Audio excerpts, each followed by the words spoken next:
میں آپ سب کو دعوت دیتا ہوں کہ اگلے ہفتے کی شام کو میں ایک بڑا پروٹیسٹ جلسہ کر رہا ہوں پریڈ گراؤنڈ میں، اور یہ ہوگا صرف پنڈی اور اسلام آباد سے میں لوگوں کو یہاں اکٹھا کر رہا ہوں.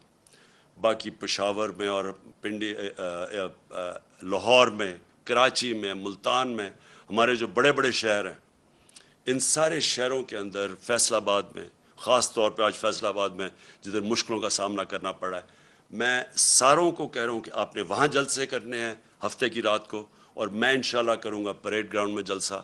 میں چاہتا ہوں کہ بھرپور طریقے سے آپ شرکت کریں، اور پھر سے آپ شرکت کریں میرے لیے نہیں، اپنے لیے، اپنے ملک کے لیے، اپنے بچوں کے مستقبل کے لیے. میں اپنی قوم سے کہنا چاہتا ہوں کہ ہم اس وقت وہ فیصلہ کن وقت پہ کھڑے ہیں کہ یہ جو لوگ، یہ جو چور تھے جو 30 سال سے ملک میں پیسے چوری کر رہے ہیں، جو پہلے NRO 1 لے چکے تھے، اب آ کے یہ NRO 2 انہوں نے اپنے آپ کو دیا ہے. ہم نے جس طرح کہا سپریم کورٹ میں ہم چیلنج تو کر رہے ہیں، لیکن اگر یہ کامیاب ہو جاتے ہیں اور یہ قانون رہ جاتے ہیں، آپ یہ سمجھ جائیں کہ پاکستان ایک بنانا ریپبلک بن جائے گا. ابھی تو ہم کہتے ہیں نا بننے جا رہے ہیں. بنانا ریپبلک کیا ہوتا ہے؟ بنانا ریپبلک وہ ہوتا ہے جدھر طاقتور کے لیے ایک قانون ہوتا ہے اور کمزور کے لیے دوسرا. بنانا ریپبلک وہ ہوتا ہے جدھر رول آف لا نہیں ہوتا، یعنی قانون کی حکمرانی نہیں ہوتی، مائٹ از رائٹ ہوتی ہے، جس کی طاقت وہ جو مرضی کر لے. ادھر جا رہا ہے پاکستان. ایک طرف ہم نے ٹیکس لگا دیے لوگوں کے اوپر، تنخواہ دار لوگوں کے اوپر، اپنی کارپوریٹ کے اوپر ٹیکس لگا دیے، کسانوں کے اور عام آدمی کے لیے ڈیزل، پٹرول، بجلی وہاں تک پہنچا دیا ہے کہ ان کے لیے اب مشکل ہوگا گزارا کرنا. دوسری طرف جو سب سے بڑے طاقتور ڈاکو ہیں اس ملک میں، جنہوں نے 30 سال سے لوٹ رہے ہیں ملک کو، جن کے پاس اربوں روپے کی پراپرٹیز باہر ہیں، ان لوگوں کو 1100 ارب روپیہ معاف کر دیا ہے. ٹیکس لگا رہے ہیں یہ ہم نے کتنے ٹیکس، 8 انہوں نے ایکسٹرا IMF کے کہنے پہ ٹیکس لگائے ہیں. تو وہ جو لوگ لوٹ رہے تھے ملک کو، 1100 ارب روپیہ ان کا معاف کر دیا ہے اس نیب امینڈمنٹ نے. 1100 ارب روپیہ. ذرا ذہن میں ڈال لیں کہ یہ پیسہ پاکستان کا پیسہ تھا جو چوری ہوا ہے. یہ کبھی ان کو اجازت ہی نہیں ہونی چاہیے پیسہ معاف کرنے کے لیے. یہ قوم کا پیسہ تھا، اپنے آپ کو چھوٹ دے دی ہے. اپنے آپ کو بچانے کے لیے یہ نے ملک کو کدھر تک پہنچایا، انہوں نے کتنا نقصان کیا ہے. تو اس لیے ساری قوم کو، میں آج ساری قوم سے اپیل کر رہا ہوں. میں اپنے لیے نہیں کر رہا، میں آپ کے اور آپ کے مستقبل، آپ کے بچوں کی، آنے والی نسلوں کے مستقبل کے لیے کہہ رہا ہوں کہ یہ ہے ٹائم ہم سارے پرامن احتجاج کریں اس کے خلاف.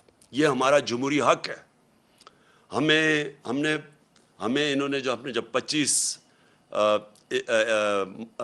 مئی کو جب ہم نے پرامن احتجاج کیا، تو جس قسم کے انہوں نے ہمارے اوپر تشدد کیا، یہ میں آپ کو یقین دلاتا ہوں کہ کسی جمہوری گورنمنٹ میں پاکستان کی تاریخ میں ایسے نہیں ہوا.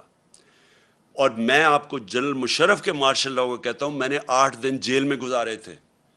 میں نے اس دور میں اس طرح کا ظلم نہیں دیکھا جو انہوں نے اب کیا. اور ایسے انہوں نے ظلم کیا صرف ایک وجہ سے، کیونکہ ان کو پتہ یہ سارا ایک سازش کے ذریعے آئے ہیں، ناجائز ہیں، انہوں نے چوری چھپانے آنا تھا. ان کا صرف ایک اب حربہ رہ گیا کہ لوگوں کو خوف پھیلائیں، ڈنڈے کے زور سے لوگوں کو دبائیں تاکہ لوگ چپ کر کے بیٹھ جائیں، کہ خوف زدہ ہو جائیں لوگ کہ جی ہر جگہ. اور لوگوں کو ٹیلی فون آتے ہیں، کبھی صحافیوں کو ٹیلی فون آ جاتا ہے ان نون نمبر سے، کبھی سوشل میڈیا کے لوگوں کو اٹھا کے 2 دن جیل میں ڈال دیتے ہیں خوف پھیلانے کے لیے. میرے اوپر کوئی 9 پتہ نہیں کتنی FIRs ہیں، صرف کہ کسی طرح ہم ڈر کے چپ کر کے بیٹھ جائیں. میں آج ساری قوم کو کہتا ہوں کہ آپ نے یہ خوف کا بت توڑنا ہے. یہ بہت بڑا بت ہے. یہ بت آپ کو غلام بنا دے گا. یہ بت، اگر آپ اس خوف کے بت سے کی پوجا کرنا شروع کر دیا آپ نے، تو یہ یاد رکھیں کہ آپ اپنے اوپر ظلم بڑھا دیں گے. یہ ظلم بڑھتے جائیں گے آپ کے اوپر، مہنگائی بڑھتی جائے گی، چوری بڑھتی جائے گی. ساری چوری کی قیمت آپ ادا کرتے ہیں. جتنا یہ اوپر بڑے بڑے ڈاکو چوری کرتے ہیں، آپ اس کی قیمت ادا کرتے ہیں. انہوں نے 3.5 سال کیمپین چلائی، اور مجھے پتہ ہے کدھر سے پیسے میڈیا کے اوپر چلا. مجھے پتہ ہے باہر سے فنڈنگ کدھر سے ہوئی ہمارے اگینسٹ یہ جو پوری سازش تھی. آپ یہ دیکھیں کہ آخری 2 سال میں 17 سال میں جو سب سے زیادہ پاکستان کی 17 سال کے بعد، اس کے باوجود کہ بینکرپٹ ملا تھا، دیوالیہ نکلا ہوا تھا، اس کے باوجود کرونا ہوا تھا، اس کے باوجود آخری 2 سال میں 17 سال کے بعد سب سے زیادہ گروتھ ریٹ تھی ہماری، یعنی ڈیولپمنٹ تھی. کرونا کے باوجود، آئی ایم ایف کے پروگرام کے باوجود آج دنیا اکنالج کرتی ہے جو ہمارا احساس کا پروگرام تھا. اسٹینفورڈ یونیورسٹی کی ریسرچ دیکھ لیں، انہوں نے اکنالج کیا کہ پاکستان ایک فلائی ریاست بننے کی طرف جا رہی تھی. یہ ہم نہیں کہہ رہے تھے، یہ باہر کی دنیا اکنالج کر رہی ہے. ہمارا جو کلائمیٹ چینج کا پروگرام تھا، دنیا اکنالج کر رہی تھی. 10 ڈیمز ہم نے پہلی دفعہ شروع کیا کہ پاکستان کے آگے مستقبل کا سوچا جائے.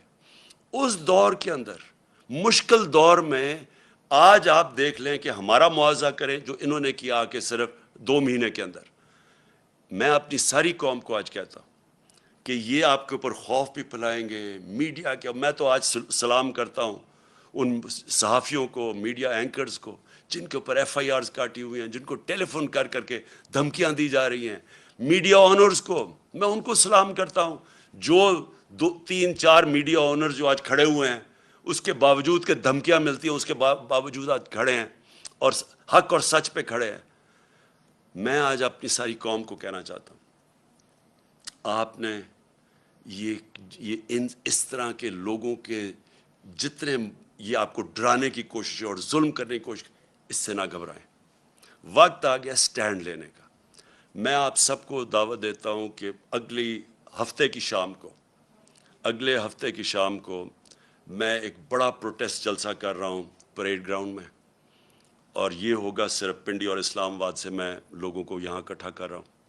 باقی پشاور میں اور پنڈی، لاہور میں، کراچی میں، ملتان میں، ہمارے جو بڑے بڑے شہر ہیں، ان سارے شہروں کے اندر، فیصل آباد میں خاص طور پہ، آج فیصل آباد میں جدھر مشکلوں کا سامنا کرنا پڑا ہے، میں ساروں کو کہہ رہا ہوں کہ آپ نے وہاں جلسے کرنے ہیں ہفتے کی رات کو، اور میں انشاءاللہ کروں گا پریڈ گراؤنڈ میں جلسہ.